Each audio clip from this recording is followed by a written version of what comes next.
మేము ఈ మధ్యలో చాలా మంది షుగర్ పేషెంట్స్ లో వేళ్ళు తీసేయడం, కాళ్ళు తీసేయడం ఇలా చాలా చూసాం. అసలు ఇది ఎందుకు జరుగుతుంది? అలా జరగకుండా మనం ఏం చేయగలం? చాలా మంది డయాబెటీస్ పేషెంట్స్ లో కాళ్ళకి పుళ్ళు పడడం, వేళ్ళకి పుళ్ళు పడడం అనేది మనం చూస్తూ ఉంటాం.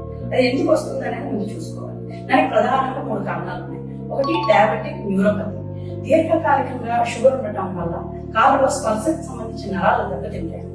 దానివల్ల వాళ్ళకి ఏంటంటే తిమ్మిర్లు రావడం, వాళ్ళు ఏదైనా నడుస్తుంటే దూది మీద నడుస్తున్నారు అన్న ఫీలింగ్ రావడం, ఏదైనా గుచ్చుకున్నా ఏదైనా దెబ్బ తగిలినా కూడాను వెంటనే అది గుర్తించలేకపోవడం అనేది జరుగుతుంది. ఇంకో కారణం ఏంటంటే డయాబెటిక్ వెస్కులోపతి. అంటే వాళ్ళకి దీర్ఘకాలికంగా షుగర్ ఉండటం వల్ల రక్తనాళాలు అనేది కొంచెం మూసుకుపోయి రక్త ప్రసరణ అనేది కాళ్ళకి వేళ్ళకి తగ్గిపోతుంది.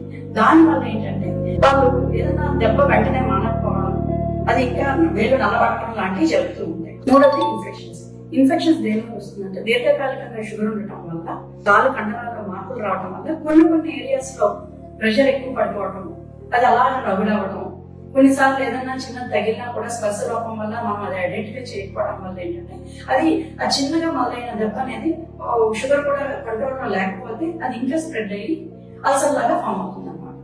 ఇవన్నీ కూడాను జరగకుండా ఉండటానికి కొన్ని జాగ్రత్తలు తీసుకోవాలి.